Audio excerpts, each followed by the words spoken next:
I came across a drifting ship. I took a look inside. I found a note that someone wrote that said, take her for a ride. I set a course for sights unseen, went out to open sea. To my surprise, a bunch of sailors joined along with me. Now we're sailing on the mystery ship, and all you gotta do is join our trip. There isn't any cost of membership. All the sailors here are really hip. I'm the captain of the mystery ship, and I'm a-calling all aboard our trip. I'm really hoping that you'll enjoy it up on the mystery ship. So bring a friend and come along with us aboard the mystery ship.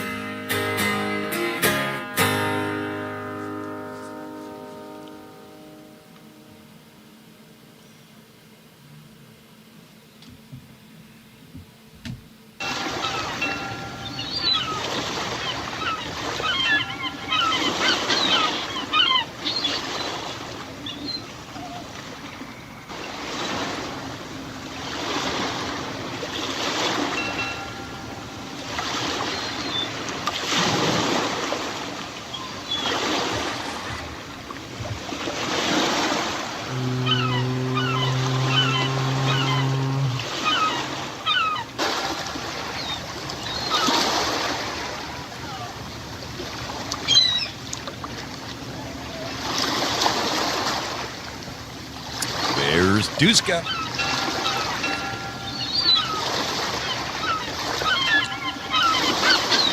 That means I better be knocking down the waves because that video's going to end any second.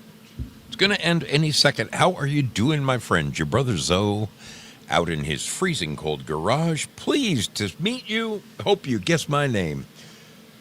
How we doing out there? Happy Valentine's Day to everyone. Oh, I'm missing a light. Let's turn that light right on.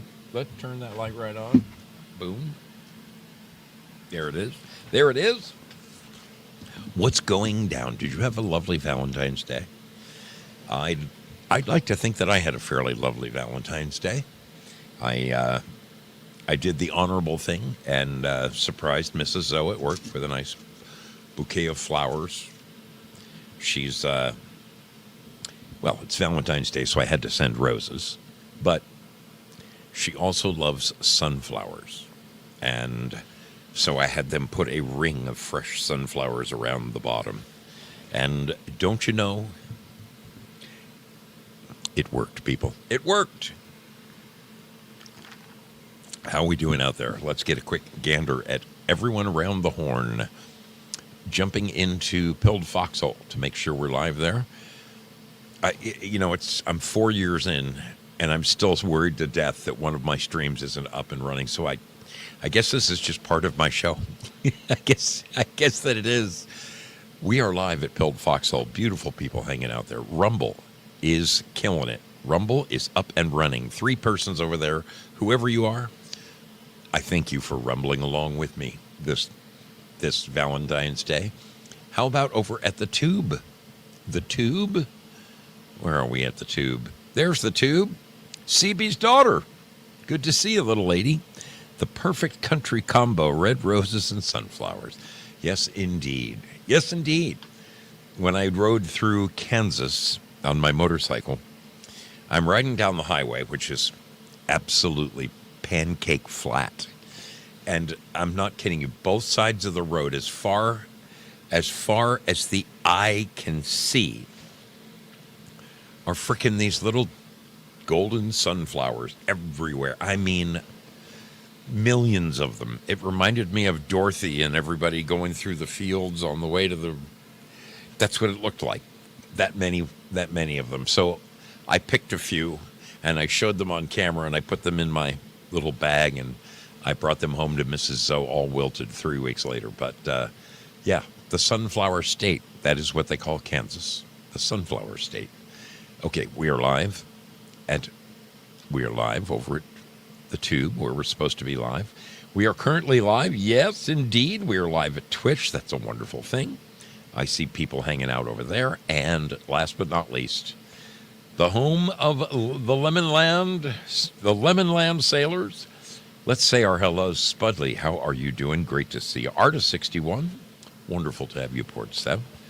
Bad Zoot in the house. Zoot Allures. Yes, she does. Val Kimber is with us. How you doing, brother? Good to freaking see you, my man. The real Moon Bunny, not to be confused with that fake Moon Bunny running around on the other channels. This is the real Moon Bunny.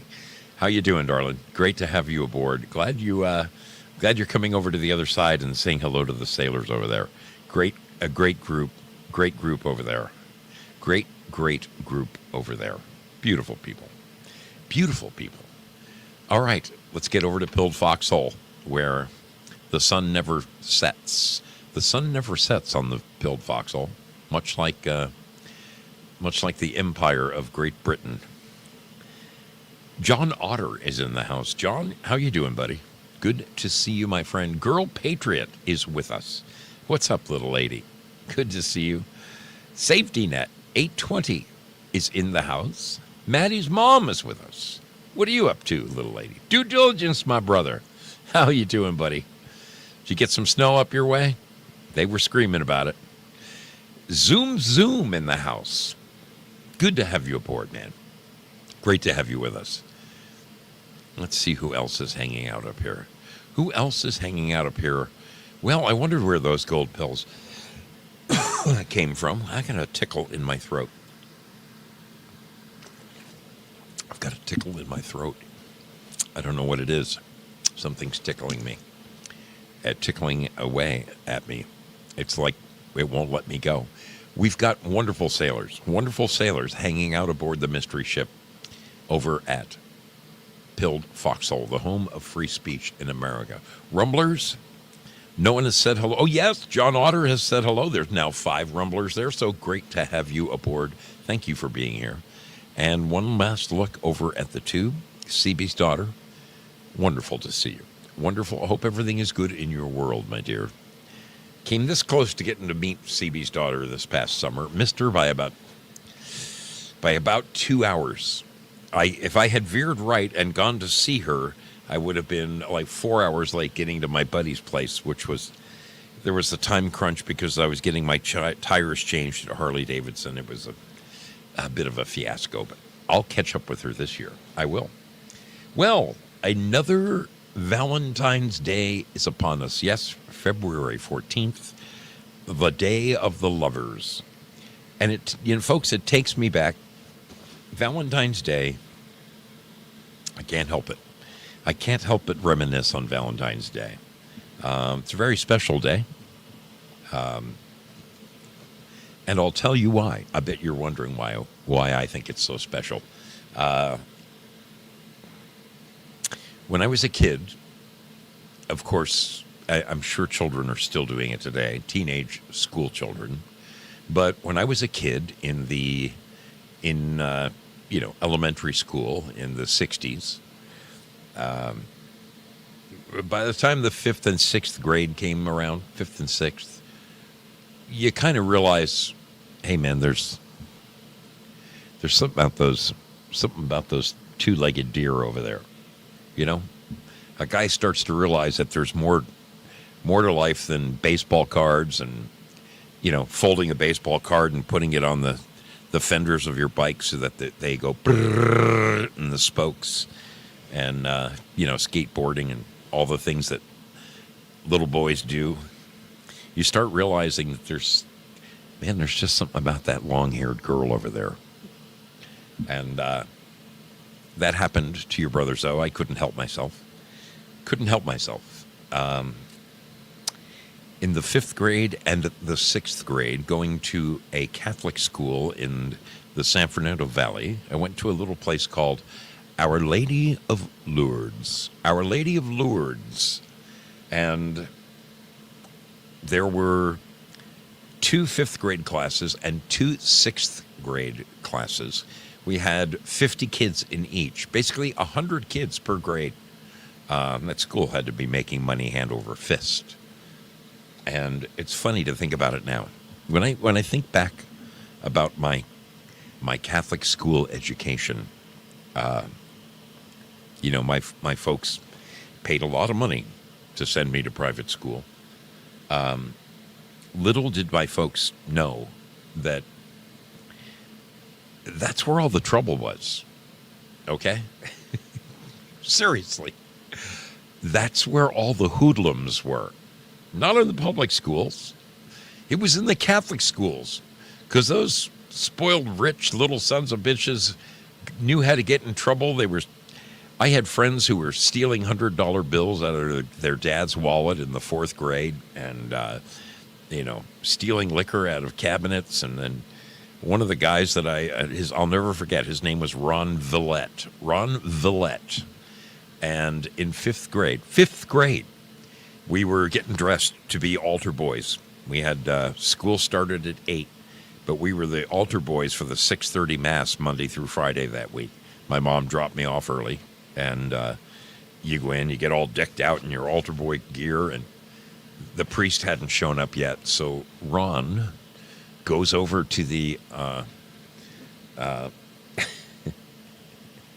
to the hosts. Okay, there's a drawer full of hosts that haven't been blessed yet, and he just grabs a handful and sticks them in his pocket. And the whole time that we're saying Mass, he's chewing on these wafers. And then even more audaciously is we had to take the 2 cruets and fill them with the wine and the water. And this kid took the wine and just 5th grade, chugging on the wine. And that brings me to another funny thought, is that we had 3 priests at our parish, and one of the priests, Father O'Connor, straight from Ireland. I mean, he had a brogue so thick you could cut it with a knife. Father O'Connor. There's a portion of the Mass, of the Catholic Mass, where the altar boy goes and he grabs the 2 cruets, and he walks up and he sets it on this little table, and first we take the water and we pour it into the chalice. The priest holds his chalice out and we pour the water in, and then you set the water down, and then you grab the wine and you pour I was taught that you pour equal amounts of water and wine. But as I was pouring the wine in on Father O'Connor's chalice, I went to pull it away, and he very quickly reached up and grabbed my hand and held it there so that all of the wine and the cruet went into the chalice. And he always Father O'Connor. Ah, yes. But so it takes me back to Valentine's Day. Takes me back to the 5th and 6th grade. Now, I lived in Southern California, and on every street corner, there was, in the San Fernando Valley, okay, the Blonde Ghetto, about 15 minutes north of Los Angeles proper, There was there was somebody famous on every street corner. I think I shared a couple weeks ago that when I was a kid, Lucy and Desi owned a huge plot of land right around the corner from my house. I had Ron Fairley, the pitcher for the L.A. Dodgers, lived around the corner from me.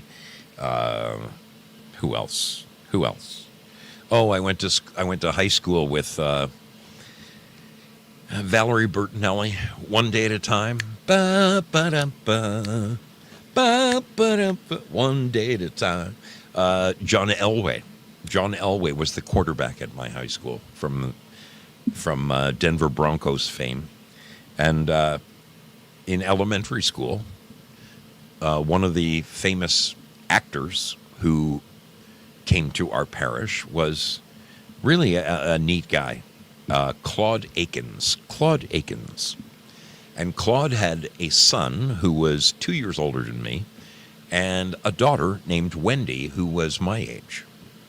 And good old Brother Zoe in the 5th grade found himself with the hots for Wendy Akins. Yes, I did. She was a brunette, blue-eyed brunette, good-looking little thing. 5th grade. 5th grade, people. What do you expect? Puppy love, right? And here I am, fresh off the boat from New Jersey. I mean, literally, I had an accent so bad I was persecuted in California for my New Jersey accent. Dude, say ball. Ball. I don't understand. What's wrong with ball? And I had horn-rimmed glasses, brown horn-rimmed glasses with little rocket ships on them, and I had buck teeth. I had buck teeth like I freaking had buck teeth. I could eat corn on the cob through a picket fence. That's how buck teeth I had. Okay? Seriously, buck teeth.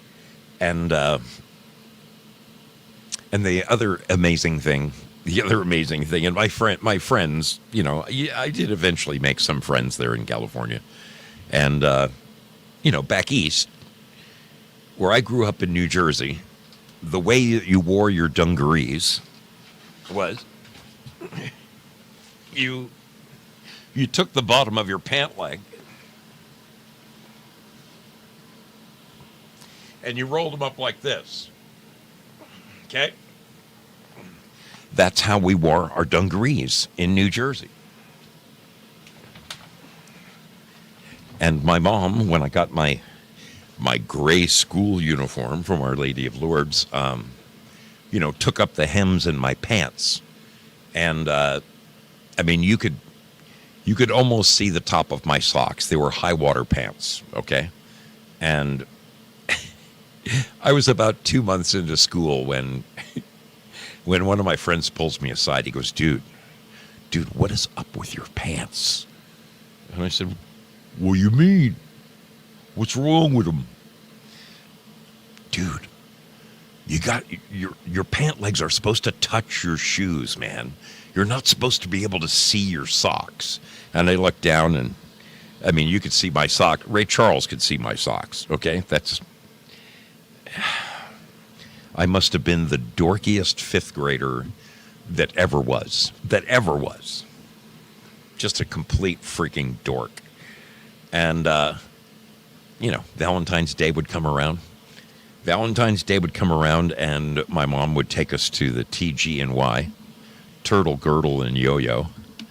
And at TG&Y, you could buy a whole packet of Valentine's cards that go in the little teeny tiny envelopes, be mine, and all that stuff.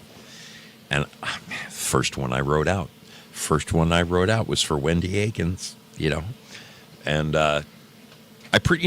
back then you're an innocent little kid. You even filled them out for the guys. You gave one to every kid in your class. That's what we did. 10, 11 years old. What the hell do you know? And This is the true story. True story. I I gave out cards to every single kid in the class, the whole freaking class. I didn't get a single Valentine, not even one, not even one. And I remember coming home from school that day. My mom's like, "So, Albert, how was Valentine's Day? Did you give out your Valentines?" "Yeah, Mom." "Well, what's wrong?" "I didn't get any." "What?" My mom was shocked that I didn't receive so much as one measly Valentine. Not even one. And here it is. What is that? So that I was 10 years old, which means that was 55 years ago. 55 years ago. Do you know? And people, I just got it, okay? I just got it in the freaking mail day before yesterday. For the rest of my life, from the 6th grade on, every single year, my mother sends me a Valentine, and she sends me the little C's candy hearts that's about that big that has 3 little candies in it. My mother has not missed that for the last 55 years. Paula and I just got our C's candies and our little Valentine's Day card in the mail. Good old Mom always comes through.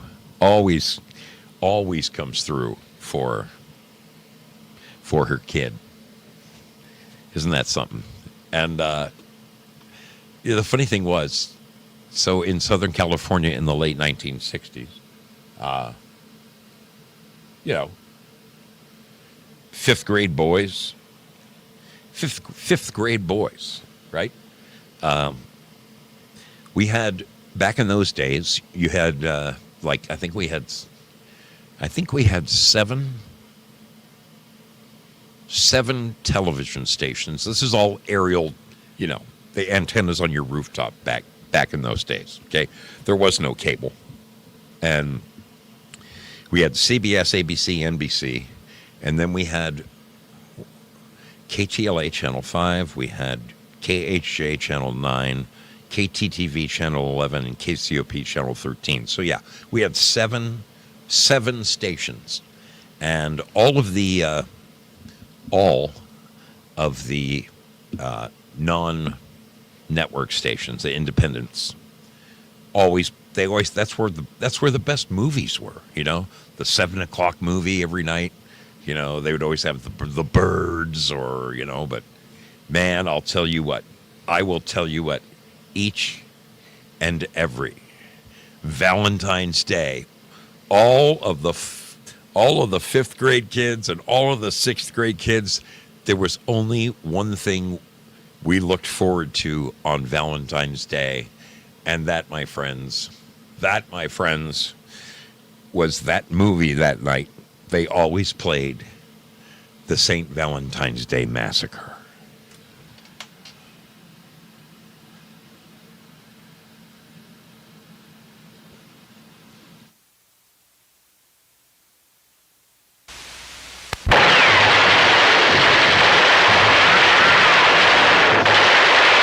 Starring Jason. Because nothing says love like a row of Tommy guns. Robards, unforgettable as Al Capone. I'm talking about staying alive! Try getting it through your cement head that what Moran's pulled so far, that's for openers. He wants me. He wants me dead. George Siegel as Peter Gusenberg, the enforcer. It's not the pipes at all. It's the beer. You got green beer. Here, you can smell it. See what I mean? Ralph Meeker as notorious Bugs Moran, who challenged the Capone empire.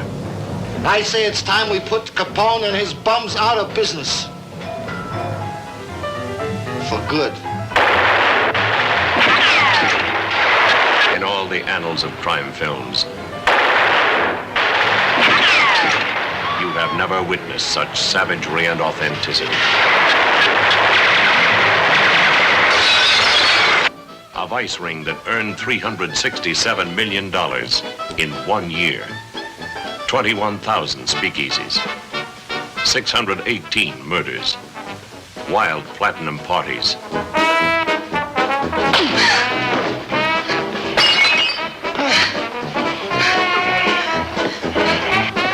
One-way rides. In an era when love and death were for sale. On the flaming battleground called Chicago. It's all set for this Thursday, Mr. Capone.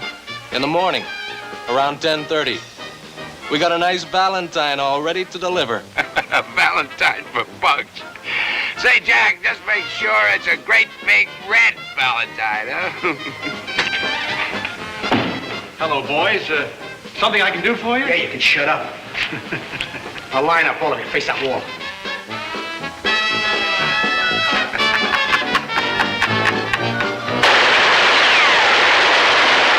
The St. Valentine's Day Massacre.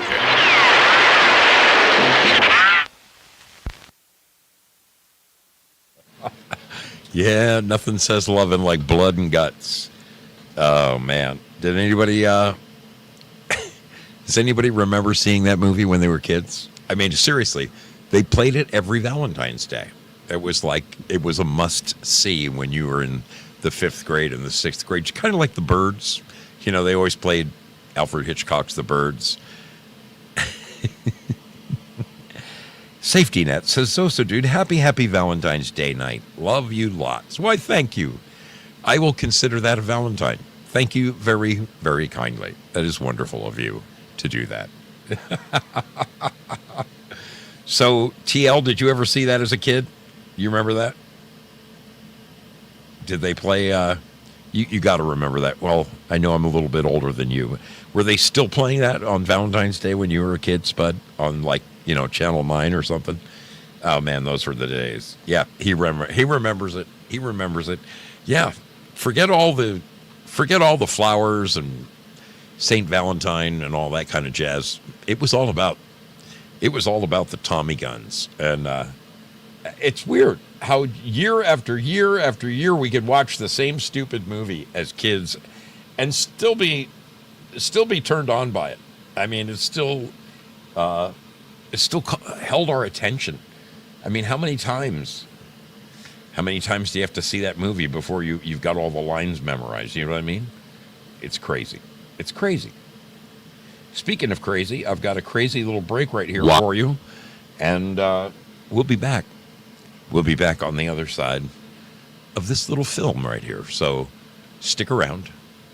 We'll see you in about. This is your opportunity. Fill your drink. Do what I'm going to do. Go out and have a gaping Zarge. Take the dog out. Whatever you got to do. But you got about 2.5 minutes. Are you ready? Go, baby. Go. Go. Start your Tommy guns. Why do we sail upon the mystery ship? 'Cause we never know where we'll go next.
Well, I guess the music is over, and this is where I'm supposed to be talking. Okay. This is the part of the break where I always just take a minute and thank the wonderful people who support this program in any way you see fit. Thank you over there for the gold bills, you wonderful folks over there. I see them piling up. And thanks to you over here for the lemons. I see them. Bad Suit, Lynn Winters, Willie Fix-It. Thank you kindly for your support of this program. It does mean the world to me. And as I always say, and I'm seriously, I do mean this. One of the best ways that you can help this show actually doesn't cost a penny. It is simply telling somebody about it. Telling someone about it. Sharing this little show out so that the next thing you know, there's more people watching. And I know it's working because I'm telling you, every time I look up, there are new faces that weren't there before. And then, of course, there are the wonderful faces from the very beginnings of this show. Renee 0304, great to see you, little lady. Hope you're doing wonderfully. I really do. Always good to see you. Rick Carmen, how is it going, my brother? Good to have you aboard. Willie Fix-It, what's going down, my man? How are you guys doing over there? I hope you all had a wonderful, wonderful Valentine's Day. Okay, folks, it's time for the show of hands. It's time for the show of hands. Now, you know, I don't want to appear that I am in any way insensitive or not caring or so self-absorbed that I can't plan ahead. Many is the time that your brother Zoe talked to the florist the day before Valentine's Day and went and got the Valentine's flowers on the 13th and went and stopped and bought a card and then crept into the bedroom in the middle of the night and set them right next to Mrs. Zoe's head with the little card sitting there so that when she woke up in the morning, there was flowers and a card there for Valentine's Day. First freaking thing in the morning. Did I do this? Did I do that this year? No. Did I do it last year? Man, I don't think so. But I have done it.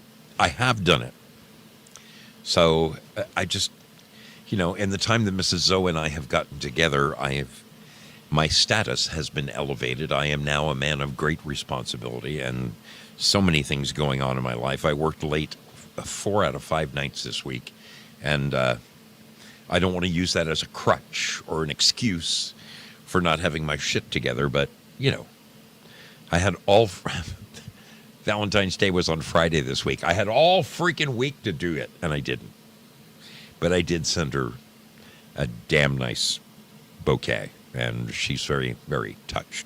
She sent me a smiling picture, smiling from ear to ear, holding up her flowers, and I know that it worked. But show of hands. It's time for a show of hands. How many of you, it doesn't matter if you are guys, how many guys went out and bought the stuff, whatever they gave their wife, they bought it yesterday so that your wife found it first thing this morning? If you did that, put an X in the chat. And likewise, ladies, if you woke up to a Valentine's Day surprise, you put an X in the chat as well. I want to see how many men came through on this one. And on the flip side, if you did in fact receive at least something today during the day, then put a Y in the chat, okay? If you pulled it off, you did manage to get your significant other a little something during the day today, then put a Y in the chat. But man, if you went out and got it yesterday so that it was sitting there first thing in the morning for when your significant other got up and it was waiting there for them, put an X in the chat. I want to see how many X's we have out there. Do we have any X's? Do we? Interesting. Let's get a look around the horn here.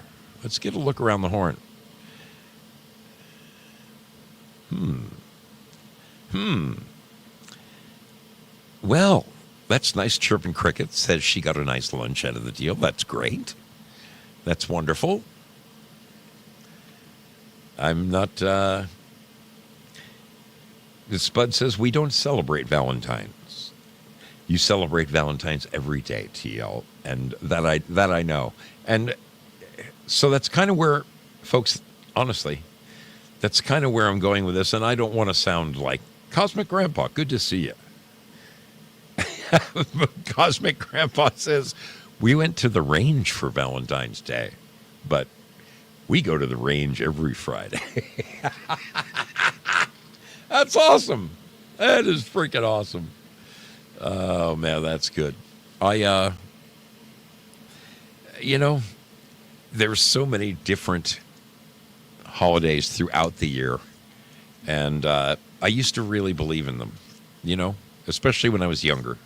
When I was younger, I believed in all that stuff, Mother's Day and Father's Day and, all of it, the whole thing, everything.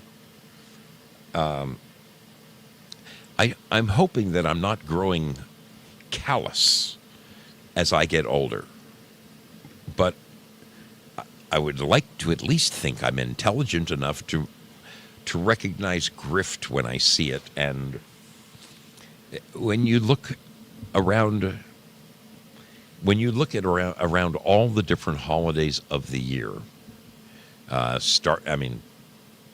do we have any important holidays in January other than President's Day? No. But starting with Valentine's, and then we're gonna have Easter, and then Memorial Day, and then Mother's Day, and then in June we got Father's Day, and then 4th of July.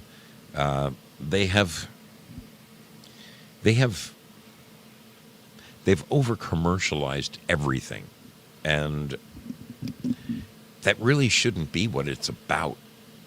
I mean, is it good? Is it good to take a day and say, we're going to set this day aside as a day of remembrance for all of you lovers?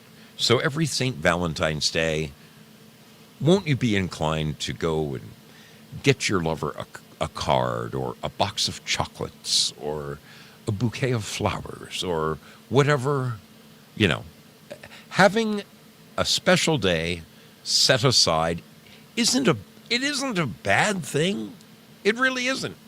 And I don't want to come off like sounding like the freaking Grinch who stole Christmas, or like, what the hell was his name? Ebenezer Scrooge.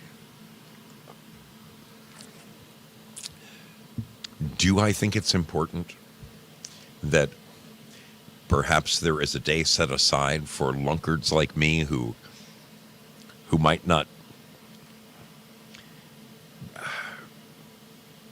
Well, let's take Spud as a perfect example there. He says they don't need to celebrate Valentine's Day. And that is a perfect example. That is exactly the kind of example I want to point out, because over the past 3 months, each of the Spuds have called into my show.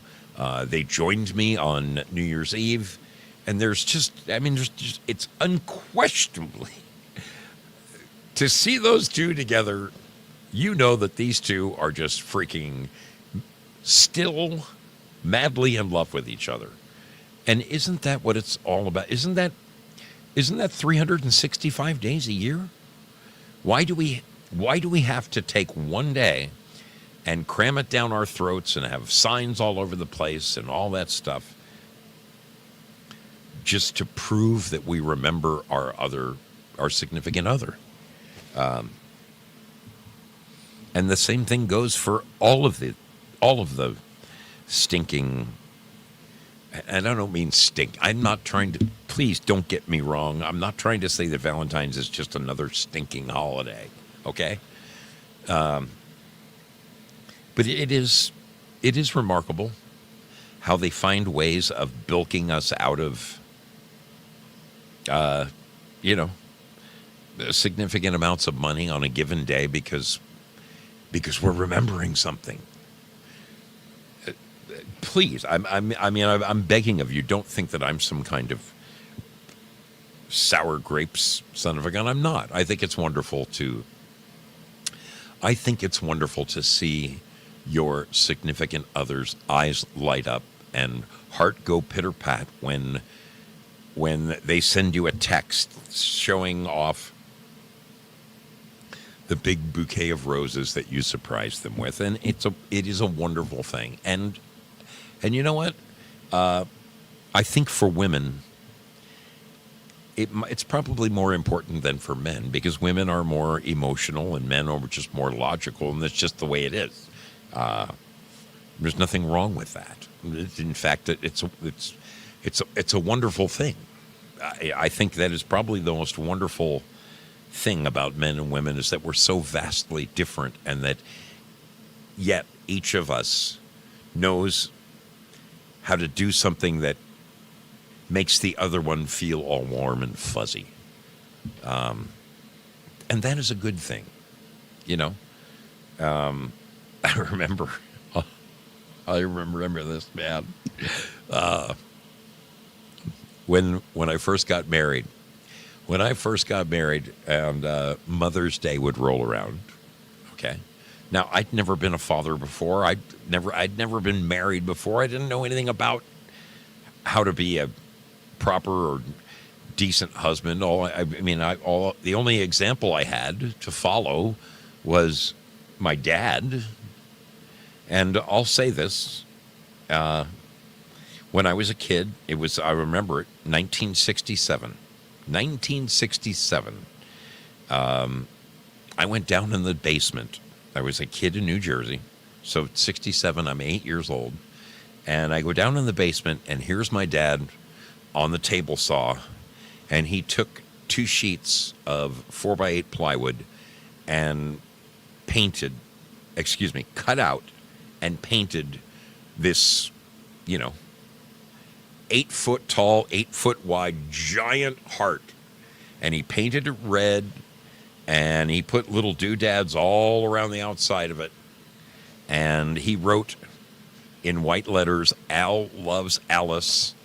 And he went out with a post hole digger and sunk a post in the front lawn, and he hung that sucker up so that when my mom got up in the morning to take the kids to school, as she was backing out of the driveway, she saw it, and son of a gun, there was this enormous freaking heart in. And then later that day, I'll never forget this. We used to get an afternoon paper. And when I was a kid in New Jersey, we had an afternoon paper that came in about 4:30 in the afternoon. And I was playing outside when I saw a guy drive up. He got out of his car. He snapped a picture of the dad's great big heart, "Al loves Alice," 2/14/67. And a mere couple hours later, when the newspaper came in that afternoon, the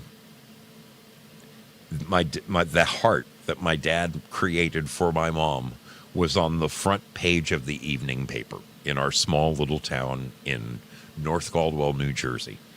And do you know, I'm not kidding you, my dad cut that little picture out. He cut that picture out of the newspaper, and he carried it in his wallet for the rest of his life. And every now and then, I'd see him pull it out and look at it 40 years later, 60 years later. And I always thought that was it was a pretty cool thing. I remember my mom crying. She was so happy. I'll never forget that. And so I did the same thing. Some 30, 40 years later, when I got married and we moved to Oregon, I did the same thing. I created a great big red heart and put it up in the front yard. It was snowing. It was snowing that year, but I managed to dig a hole and get a post up, and I put up this heart, and my wife at the time was a school bus driver, And of course, all of her friends were school bus drivers. So, and there was a school right down the street from our house. So every one of the school bus drivers had to drive by, and you couldn't miss this thing. I mean, it was freaking enormous. And then 10 years later, I did it again, except this time, I went a little loony. I did the same thing. I took the same thing my dad did, 2 4x8 sheets of plywood, and put them together and traced a heart on there and cut it out and built it and painted it. And I was working in Eugene, so I was working out of town. I was 2.5 hours north. She was not expecting me to come home. And in fact, I didn't go home. I went over to my mother-in-law's house, which was downtown Rogue River. And at 3 o'clock in the morning, I went right in the freaking middle of our town, right in the teeny tiny town of Rogue River. Okay. There's only one major intersection with 4 stop signs. And I put up an extension ladder, and I drilled a phone pole, and I put a hook in it, and I hung this giant heart in the middle of town. And it was the talk of the town. To the point where, this is really interesting, the mayor, I guess the mayor's wife, I think this is what happened. The mayor's wife got jealous that somebody dared to do that in the middle of their town, because the mayor got all pissed off and said, I want that guy fined. He's got to take it down. And, so he made the city workers go and take the heart down. He did leave it up for most of the day, but about 3 o'clock in the afternoon, he sent the workers out and made them take it down, and because it was causing a stir in town. And the interesting thing is that this time, the television crews rolled up, and it was on TV. So my ex got her jollies for that. And it's kind of funny. I had a friend who worked in the mayor's office, and I guess the mayor had a meeting every day. And the mayor was pounding his fist on the desk. I want that son of a bitch fined. He needs to take that thing down. Who the hell does he think he is, putting up a sign in the middle of our town? That could cause traffic problems, and people could, kids could get run over. And he had all these excuses why there shouldn't be this big, giant heart hanging in the middle of his town on Valentine's Day. And my friend, who was a woman that went to my church, she stood up and said, "You insensitive," I forget what she called him, but she kind of chewed him out and said, we all think that it's a wonderful gesture and you ought to just freaking live with it. So it's kind of funny. Kind of funny now that I think about it. It's all water under the bridge. That marriage ended in a divorce, and what the hell? What the hell, anyway? What do I know? What do I know about love? What do you know about love? That's what I'd like to know. Does anybody out there have any unusual stories about Valentine's Day that you'd like to share? Maybe something that your mom and dad did, or perhaps something that one of your ex-lovers surprised you with on Valentine's Day. Did you ever have any very special memories on Valentine's Day that you'd like to share? Because if you do, I'd like to hear them. And more importantly, I'd like to hear them on my new phone. Yes, I got a new phone. And I'm really hopeful that beeping sound is gone forever, because I spent 2 hours on the phone. I spent 2 hours on the phone with Spectrum. So, if you've got a good Valentine's story, I encourage you to call one in. Something maybe you remember your mom and dad did to celebrate Valentine's Day, maybe when you were a kid, or perhaps was there a special Valentine's Day where either you or your significant other just blew the other person's mind by doing something perfectly wonderful or perfectly ridiculous? It's funny how you learn the hard way what aren't good Valentine's Day gifts, because I've given them all. I mean, from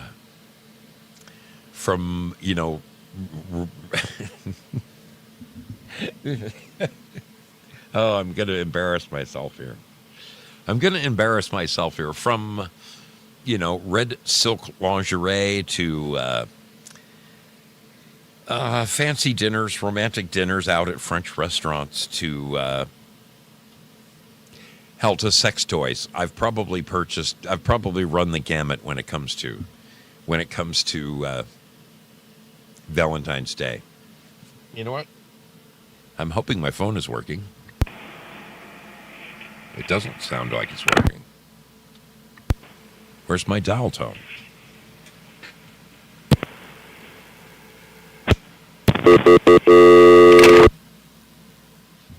There's my freaking dial tone. My phone. Okay, so it is working, and here's a call. Oh, right. You're the first one on my brand new phone. Can you hear me okay? Yes, I can. All right. It says, I think I know who this is. Lynn Winters? Yes. How you doing, kiddo?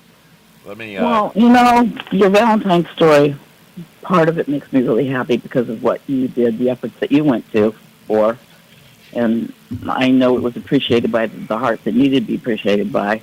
But shame on the rest of the people that were so stupidly insensitive. The mayor who wanted it taken down. Yeah, what a they're just jealous. Turd in a punch bowl. But anyway, I have several good memories of Valentine's Day, but basically Valentine's Day to me, my whole life has been waiting and waiting and waiting and waiting and expecting and expecting and expecting and expecting. And grandparents and school kids and stuff like that would give out little, Valentines once in a while. And every once in a while I got flowers delivered at work. I've been married and divorced 3 times. I don't remember which marriages these would have been. But it might have been, I might have even gotten a bouquet of flowers at work for a birthday instead of Valentine's Day. But I got a few of them. That's great. Which is kind of embarrassing or not, depending on what the whole situation is. But I mean, come on, Lynn. It's embarrassing in a good way, isn't it? Well, yeah. I want to tell a story about the most memorable one. Please do. Which does not have was not a positive story for me. But let me tell you what my husband did. We were renting a house that had a bedroom. The master suite had 2 pocket doors on it. So that means that kind of door on each side of the wall, right? Yep. Okay. I'm at work. We don't have a whole lot of money. We're both working. Don't have a whole lot of money. And he knew how I feel about balloons, which is please don't waste your money on balloons, especially not those helium-filled ones that I got to waste. Embarrassing guilt trip about, okay, the thing is lasting all my life, and it's in my way, and it's messing with the ceiling fans. When do I have to kill it myself or what? So then I feel sad about that. You probably paid $20, $25 for the thing, and it's living for the rest of my life. I'm like, oh, please don't do that to me. So, and I didn't really think anything was going to be Valentine's because I hadn't prepared anything Valentine's because we weren't really into it, and we didn't have a lot of money. Yeah. So I come home from work, and the pocket doors are closed on both sides of the bedroom. And I'm like, what's this about? I open up, because I'm going to go in there and change my clothes and start dinner, right? I go in there, I pull open the pocket door, and 800 balloons come flying out of the pocket door into the rest of the room, including 2 or 3 of those helium balloons that are going to last the rest of my life. I'm not sure about killing them. And we have no money. And I'm standing in the middle of the room with the balloons all around me, thinking, how many of these do I have to kill myself? And why did he do this? We don't have any money. It pissed me off. And then it pissed me off that I was pissed off at him for doing that, and then I hadn't done anything for him. I think it's a wonderful story. I love it. And for the rest of my life now, I'm like, Every time you see a probably helium really, balloon. really selfish and really, I don't even know what, but it pissed me off. Oh, that's funny. That is. And there probably would have been balloons in flowers in a card in there somewhere, but who knows? There was too many balloons. I couldn't see anything. Kudos to him for somehow, some way, sneaking those things in there and stuffing them solid so that. Yeah. In the morning when you opened up the closet, they just get. And does it really matter that he knew that I hated balloons? I mean, hated balloons. For two reasons why. Number one, we didn't have money to spend on them, and they were not inexpensive. And number two, I have to have that guilt trip of how many of these do I have to kill myself? Because they're going to last forever, and they're kind of in the way. We had cats and dogs and everything else. They're kind of freaking out about it. But he actually did something big like that, regardless of the fact that I didn't like it. So I feel selfish for the fact that I reacted the way I did. But oh well. I think honestly, I just have to tell you a funny story about. I think it's a perfectly wonderful. That was it. I think it's a perfectly wonderful story, and that's God bless him. You don't remember if that was number 2 or number 3 or number. No, it was number 3. Oh, okay. Number 3. Well, so I mean, you had a few good runs, right? Yeah. Along the way. And when we were kids, we didn't give Valentine's Day cards to everybody, kids in the room. But when my kids were kids, we did. And when my grandkids were kids, we did. Every kid in the room got a Valentine, male, female, whatever. I mean, I truly, I think they sold that on us. I mean, with the yes. Just the teachers were like, okay, if you're going to be part of the Valentine's Day, and you could bring food too, and that was solicited as well. Yeah, I mean, if you want to do that, make sure every single kid in that room gets a Valentine. Do not do favoritism, which I think is a really good thing that they did it that way. I distinctly remember the school teachers sending out notes earlier that week saying, can some mothers please make cupcakes with red icing on it and red or white icing and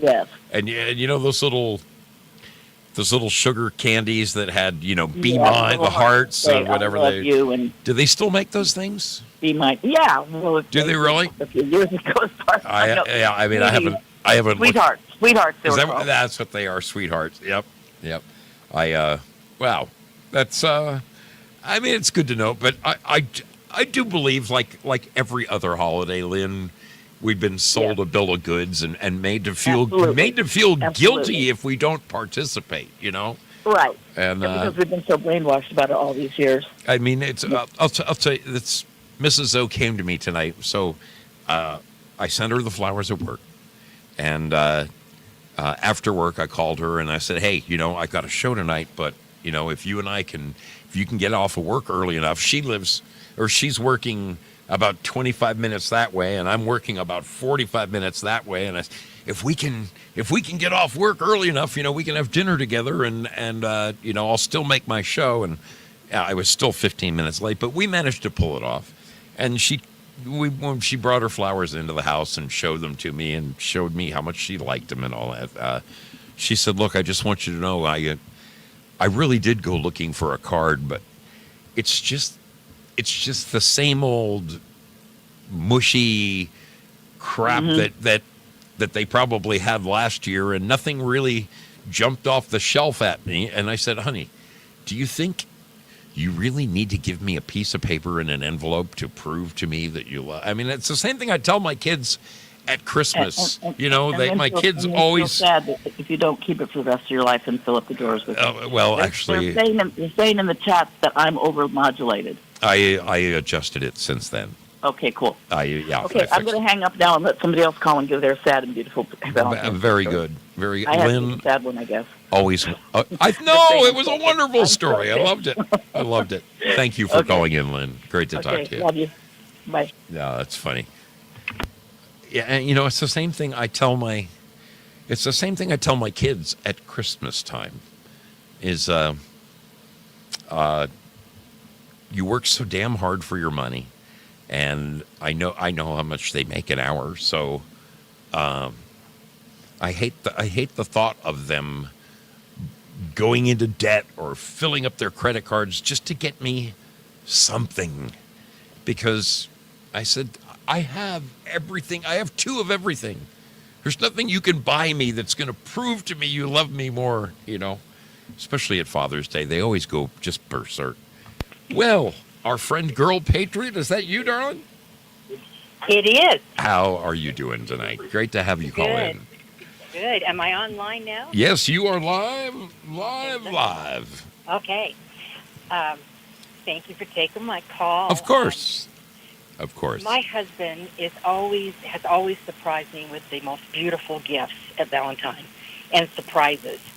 Wow. And, he's just great. And, we are so in love.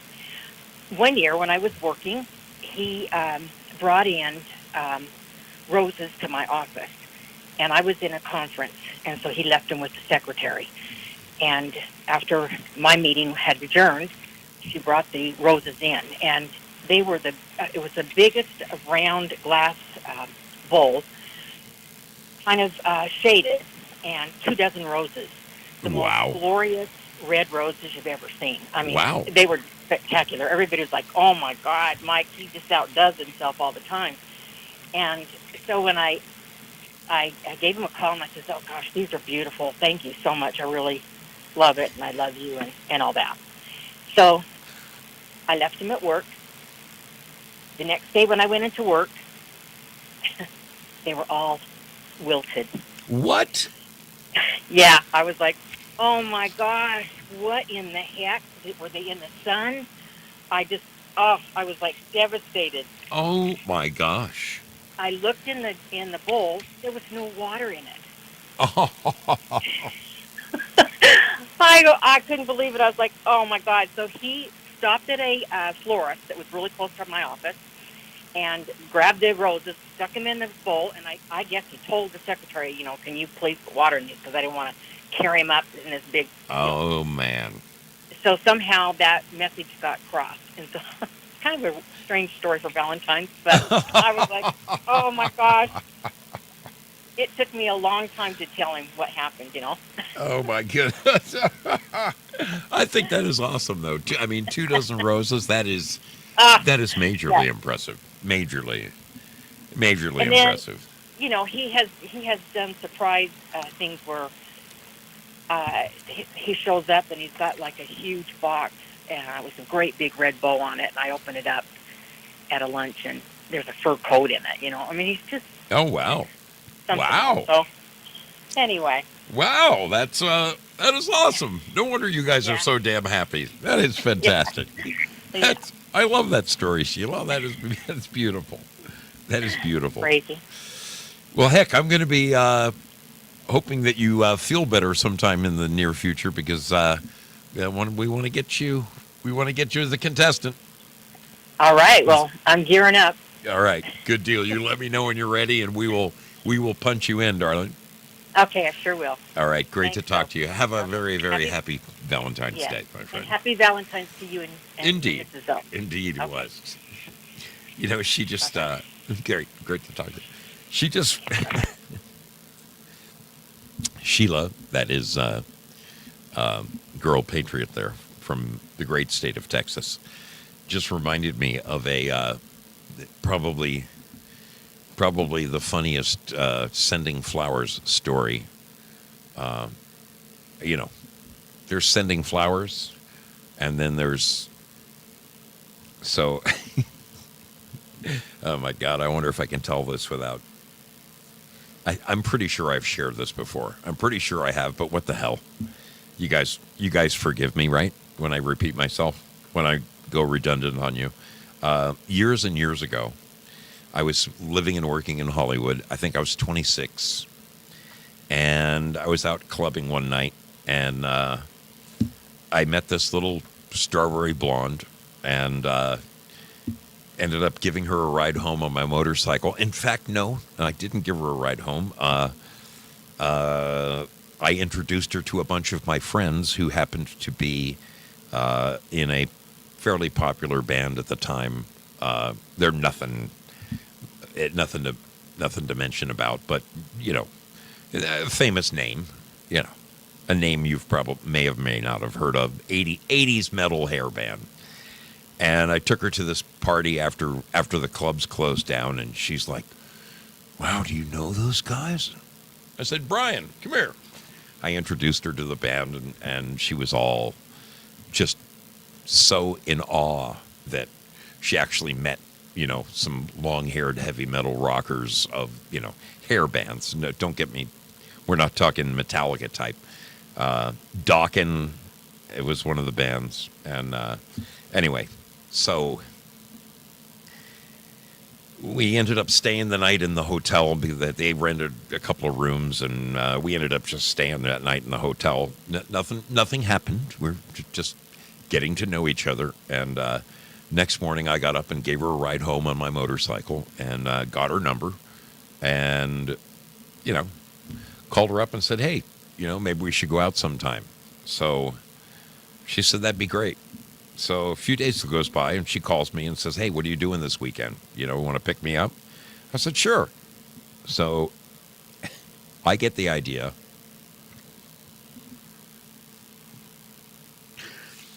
To send this girl flowers before I pick her up, so that when I get there, the flowers have arrived, and perhaps it'll catch her off guard, and she'll be impressed that this new guy who came a knocking actually took the time to send her flowers. So I go down to the flower shop, and I talk to the guy in the flower store, and he says, when do you want them delivered? And I said, well, as late as possible, like 4:30, 5 o'clock, I'm supposed to pick this girl up at 6. So if the flowers could, he goes, man, that's a tall order. You're going to have to talk to my guy in the back, Miguel. If you can talk him into delivering them that late, So I go back and I see Miguel in the back of the flower store, and I took $100 and I stuffed it in his top pocket, and I said, look, man, I want you to make these flowers really special, and will you deliver them for me? Oh yeah, man, I got it. Oh, no problem, S.A. I got it. So a couple hours goes by, I get dressed up, I go to pick her up, right? And I'll never forget this as long as may God strike me dead. I knock on her front door, and her mother answers the door. And when her mother opened the door, all I could see was red, okay? That $100 that I put in Miguel's pocket, the flower guy, he took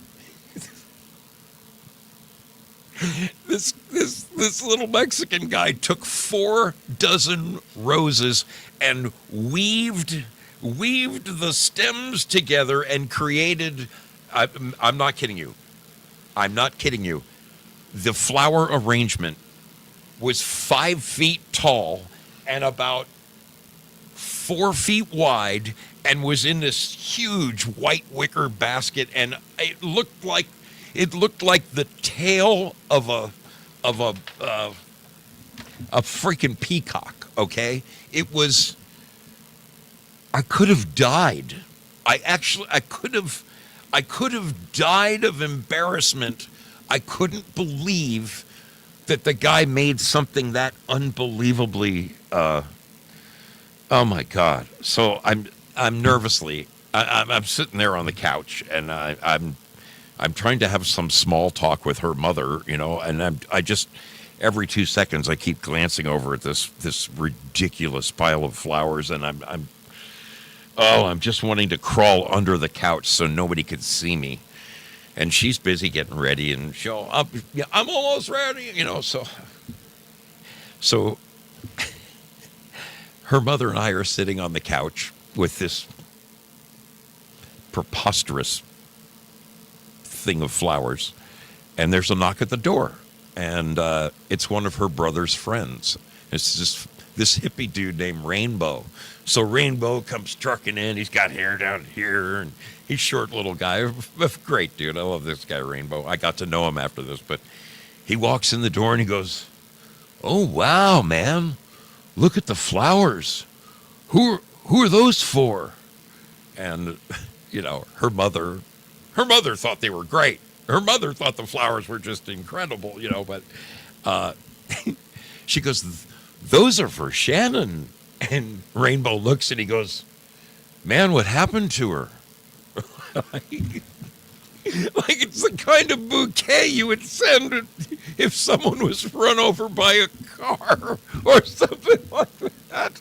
Oh my God, I relived that moment over in my mind. So, oh my God, it was so embarrassing. I wanted to just die. And then when she finally did come out of her bedroom and she kind of glanced over at him and she looks at me and she goes, nice flowers. And I'm like, I couldn't wait to get outside and oh God, tell her, hey, look, man, that's not what I intended. That was not the intent. That's, oh, fuck. I'll never forget it. I'll never forget it as long as I live. The most embarrassing moment of my freaking life. What happened to her?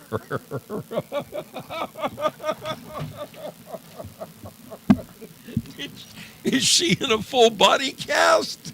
Oh my God. Just crazy. Crazy. Yeah, dude. I don't even know what they delivered that in. It was bigger than me. It was bigger than me. I could have died. Folks, I think I'm gonna wrap this one up a little early. I do. It's been a long freaking week, and your brother Zoe is. Hey, good things are happening. Good things are happening for me. I'm excited to tell you that I did start my new job. Delivered my trailer to the job site today and got it all set up, got power hooked up, and got my plans all. So good things are in the works for your brother Zoe. I'm happy, but I worked late, like 4 out of 5 days this week. As you know, I was late on Wednesday night. I didn't get home in time, and tonight. So I do want, before I go, hang on a second. Man, I've got the hiccups. What's going on here? What is going on here? There's not that much rum in that drink. There's just not that much rum in that drink. Let me see if I have something special to play for you here. Is it here? Come on. Where is it? Here we go. There it is. Okay, this is perfect. I wouldn't be myself, folks. You know me. I wouldn't be myself if I didn't play this clip for you. I happen to be the host. Wait, let's get rid of this. Let's get rid of that. Bingo and goodbye. I want to thank the people who called into my show tonight. Thank you very much for sharing your Valentine's Day stories. That's wonderful. As you guys know, I'm excited about having been tapped on the shoulder to be the host of a wonderful new program airing on Saturday nights on the Foxhole. It's called the Foxhole Squares, very reminiscent of the Hollywood Squares from days gone by. If you haven't seen the show, please stop by this Saturday night. You will laugh your little heinies off. I'm very excited about our guests this week. We have our regulars, okay? We have our regulars, which are Belushi in the center square. He's our Paul Lind. We have the lovely Neo, okay, from Morning Rocks. She's a regular. There every week. We have Bert Cocaine. He's a regular. 451 Actual. He's a regular. And, of course, Enoch, okay? Those are our regulars. But we have 4 guest squares that change out every week. And this week, we've got some winners. We've got Uncle Krusty joining us. We have Joyful June joining us. We have Tim Sloan from Sloan TV joining us. And one more. I can't think of his name off the top of my head, but it's going to be lovely. And here is a promo clip. for tomorrow night's show. Tomorrow night's show on the Foxhole.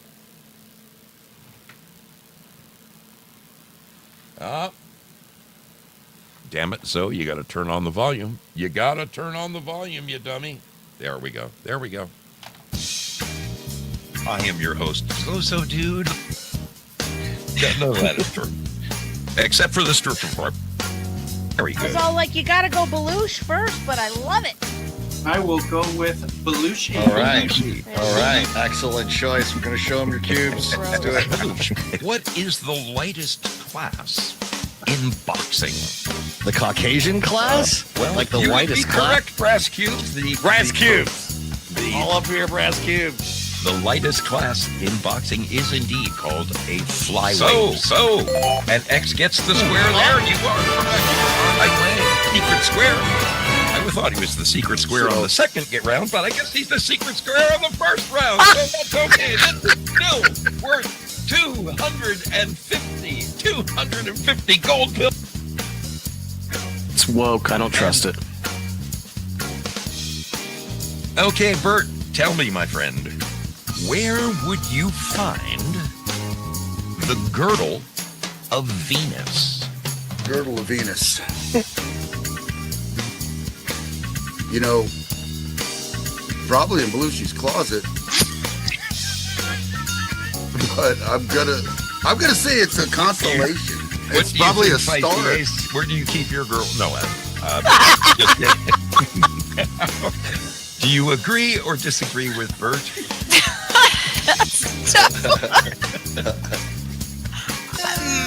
I think I'm going to say disagree. You disagree? Well, that would be correct, my dear. That would be correct. In fact, the girdle of Venus is one of the lines on your hand that would be read by, say, a fortune teller. So, O gets the square. You are the winner of the first game. This week, the one and only Enoch, Tim from Sloan TV, Neo, Useless Crayon Eater, Bert Cocaine, Joyful June, 451 Actual, Uncle Krusty. Starring Graham Belushi, your host, Zoso Dude. Be there or be square. So yes, folks, that airs every Saturday night on the Foxhole. That is at 10 p.m. Eastern and 7 p.m. Pacific. Let me see if I can. I don't know if this is possible. No, I'll tell you what. I'll do it tomorrow. Seriously, if you haven't come and checked out this show, it is it's a freaking barrel of monkeys. It really is. We have a great time doing it, and always a lot of fun. We've got some great people coming up in the next few weeks. We got the Batman visiting us. Oh my goodness! Quite frankly, will be joining us. Joey Mormon will be joining us. Craig Mason will be joining us. Lots of great. The Texan will be joining us. We got a lot of great people coming on this show. Prayer Warrior Girl will be joining us. It's so much fun. If you don't have plans for tomorrow night, 7 Pacific, 10 Eastern, the Foxhole Squares, exclusively on the Coffee Talk with Sandra channel. Coffee Talk with Sandra. It's a kick in the pants, people. Come on by. While I have the moment, I'm going to remind you about my rock show tomorrow morning. Okay, as you guys know, each and every Saturday, your brother Zoe busts out the best classic rock anywhere. And you can find me on D Live. You can find me on D Live, and you can find me on the Foxhole. I don't broadcast it to the other channels because there's too much mojo involved. But Zoso Dude 77, come and find me. DLive.tv or thefoxhole.app. I hope that all of you have a wonderful freaking weekend. A wonderful, wonderful weekend. Hopefully I see you tomorrow during the rock show or tomorrow evening during the Foxhole Squares. But thank you so much for hanging out with me. It means the world to me. Thank you to the wonderful people who donated to this program tonight.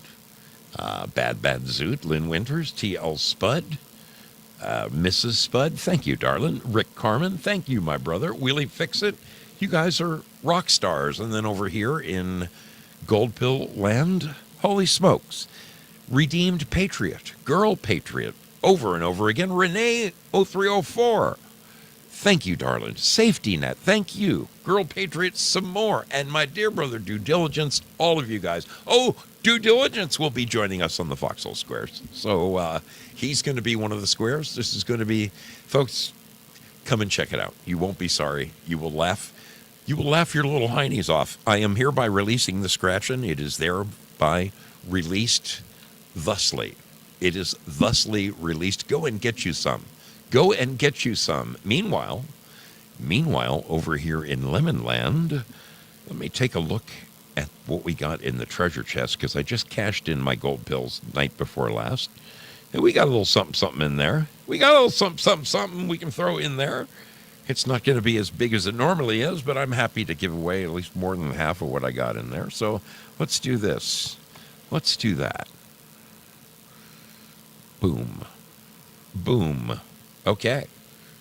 Boom. Treasure chest coming your way right now in 22 seconds. 22 seconds. So yes, tomorrow morning on the Foxhole, I will be broadcasting, I believe, about 10 a.m. 10 a.m. Unless Craig Mason is on, then I will politely wait until 11. But it's a good 4 hours, the best 4 hours of classic rock you've ever heard in a long, long time. I pride myself on playing great freaking music. So come on down and join your brother Zoe. You can also find me during the day tomorrow on DLive.tv. DLive.tv /ZosoDude77. That will be from approximately, it's safe to say, 11 Pacific to 3 Pacific. Okay? 4 hour run of the best classic rock you've heard in forever. Come join us. It's a great afternoon. Even if you just put me on the stereo while you're folding your laundry or making dinner or tinkering around the garage, rebuilding that carburetor, whatever you're doing, put old Brother Zoe on in the background of your day. All right, we've got some lucky followers. Spudley pulls it off again, baby. Yes, nicely done, Spud. Bad Zoot on the list. Rick Carmen, good to see you, baby. Good to have you on the list. Willie Fix-It and Lynn Winters. Wonderful, wonderful. All right, I'm getting out of here. 8 minutes early, but hey, sometimes you just got to do it.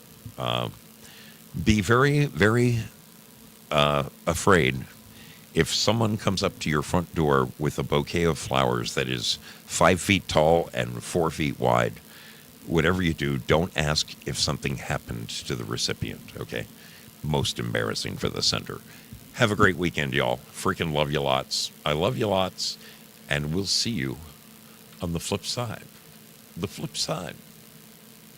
Whoops, not that flip side. That flip side. That's the flip side we're looking for. Take care, my friends. Have a great, great weekend. Where's my harbor sounds? There they are. There they are. Beautiful. Good night, everybody.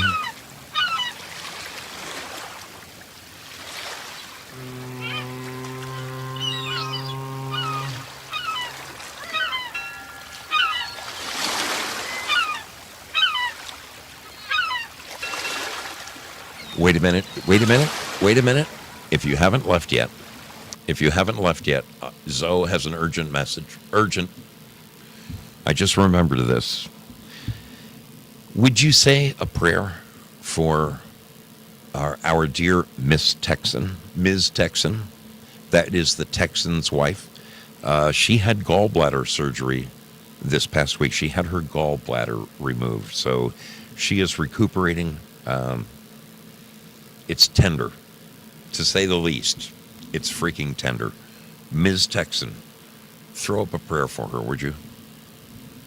And when you see the big guy, tell him Zoe sent you, would you? All right, back to where we were. Love you lots. Have a good weekend. See ya.